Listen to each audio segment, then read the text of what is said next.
पिंपरी चिंचवड महानगरपालिकेच्या निवडणुकीचे पडगम वाजायला सुरुवात झाली.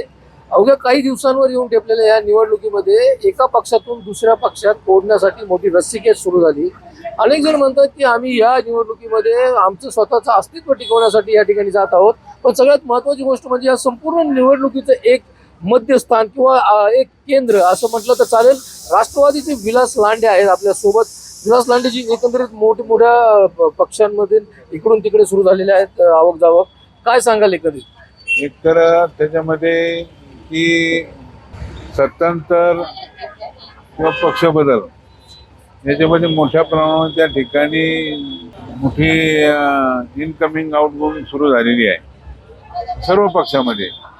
आता त्या ह्याच्यामध्ये सर्वसामान्य जनतेने काय बोध घ्यायचा हा सुद्धा मला पडलेला मोठा प्रश्न आहे. म्हणजे मी गेली 40 वर्ष आलं ह्या जीवनामध्ये, राजकीय जीवनामध्ये मी काम करतो. सामाजिक, शैक्षणिक, औद्योगिक, उद्योग, कला, क्रीडा किंवा वाचणाऱ्या अशा सगळ्या ह्याच्यातनं त्या ठिकाणी असणाऱ्या संस्थेमध्ये मी काम करणारा एक कार्यकर्ता आहे. नाही, पण ही निवडणूक थोडी वेगळीच वाटते, कारण अशा टप्प्यावर येऊन निवडणूक पडली की केंद्रात एकत्र, महाराष्ट्रात एकत्र आणि इथं पुणे जिल्ह्यामध्ये वेगवेगळे लढतात. कसं बघता या सगळीकडे? हा मलाही प्रश्न पडलेला आहे की सत्तेसाठी जर समजा काही लोक आवक करत असेल तर मतदार त्या ठिकाणी निश्चितपणे विचार करेल याची मला पूर्णपणे खात्री झालेली आहे.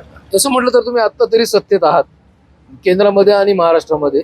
इथं तुम्ही असं म्हणताय की लोक विचार करतील. नेमकं तुमच्या डोक्यात काय चाललं? नाही, माझ्या डोक्यात नाही, परंतु आता हे स्थानिक निवडणूक जी आहे ती स्थानिक लोकप्रतिनिधी कसा असावा आणि या शहरामध्ये चाललेला जो काही कारभार आहे त्या कारभारावरती कुठेतरी त्या ठिकाणी काही नियंत्रण असावं, त्या याच्यामध्ये ह्या सर्व गोष्टी पाहिलेल्या आहेत. कारण अजितदादा पवारांनी या काळामध्ये नव्हे तर मी 90 सालापासून ज्यावेळेस खासदार झाले 91ला तेव्हापासून मी अजितदादांच्या बरोबर आहे. अजितदादा काय, शरद पवार काय, ह्या पवार परिवारावर मी पहिल्यापासून आहे. आणि सत्तेसाठी त्या ठिकाणी मला तिकीट मिळालं नाही, मी तिकडे जायचं. पण मला आतापर्यंत बऱ्याच वेळा तिकीट मिळालं नाही, म्हणून मी फक्त नागरिकांच्या याच्यामध्ये गेलो मी आणि त्यांच्याकडे न्याय मागितला की बाबा माझं पुढे चुकतंय ते सांगा. असं त्यातनं मला तो नेहमी सातत्याने न्याय दिला. एकंदरीत सगळं जर बघितलं तर या निवडणुकीमध्ये 2 प्रभाग जे आहेत ते आता अतिशय म्हणजे त्याची चर्चा मोठ्या प्रमाणात चालू आहे, ज्यामध्ये एका ठिकाणी जावाई आणि सासरा यांच्यासाठी भारतीय जनता पक्षाला कोणाला तिकीट द्यावं हा प्रश्न आहे. पण त्याचबरोबर प्रभाग क्रमांक 8 मध्ये आपले चिरंजीव विक्रांत लांडे सुद्धा इच्छुक आहेत. त्यांनी गेली 7 वर्ष या परिसरामध्ये काम केलेलं आहे. असं असताना आता त्या ठिकाणी अनेकांनी प्रवेश केलेत. कसं बघताय या गोष्टीकडे? नाही, त्याच्यामध्ये शेवटी प्रत्येकाला लोकशाहीमध्ये या काही गोष्टी मानायच्या असतात. आता पक्षामध्ये काही प्रवेश केलेला आहे तर तो प्रवेश केला त्या ठिकाणी तर हा विचार वरिष्ठ नेते घेणार आहे की त्याच्यामध्ये कितपत शेवटी प्रत्येक कार्यकर्ता हा ताकदीचा असतो.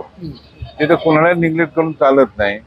मी मोठा का तो मोठा, त्यापेक्षा शेवटी समाजामध्ये काम कोण करतं, अनेक वर्षापासून त्या ठिकाणी पक्ष संघटना कोण बांधतं, ह्या गोष्टीचा पक्ष निश्चितपणे विचार करतील. एक शेवटचा प्रश्न, ह्या सगळ्या प्रक्रियेमध्ये तुम्ही या सगळ्यांमध्ये सिनियर आहात. असं होत असताना प्रभाग क्रमांक 8 मधले जे प्रवेश आहेत ते तुम्हाला होणार आहेत हे कधी कळालं? नाही, त्याच्यामध्ये ज्यावेळेस अजितदादांक आल्यानंतर त्या ठिकाणी मला समजलं की पक्ष प्रवेश आता होतोय.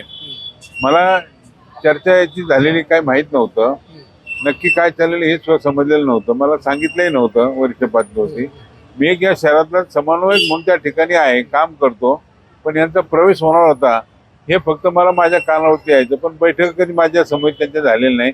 मी यांच्याशी संपर्क साधला की आपण बसू, तुम्हाला पक्षात यायचं असेल तर आपण अजितदादाला भेटू, सुनील तटकरे साहेबांना भेटू, वरिष्ठांना भेटून त्या ठिकाणी काय निर्णय घ्यायचा तो त्या ठिकाणी आपण त्यांना सांगू असं मी त्यावेळेस बोललो. एकंदरीत जर बघितलं तर शहरातील चाणक्य असलेले विलास लांडे आणि ते निवडणुकीचे आता राष्ट्रवादीचे समन्वयक आहेत, त्यांना सुद्धा प्रभाग क्रमांक 8 मध्ये होणारे जे प्रवेश आहेत ते अपेक्षित होते का नव्हते त्याहीपेक्षा त्यांना माहीत नव्हतं हे या ठिकाणी कळतंय. हे मात्र नक्कीच धक्कादायक आहे. Sachin Chapalgaonkar, civic mirror, Pimpri Chinchwad.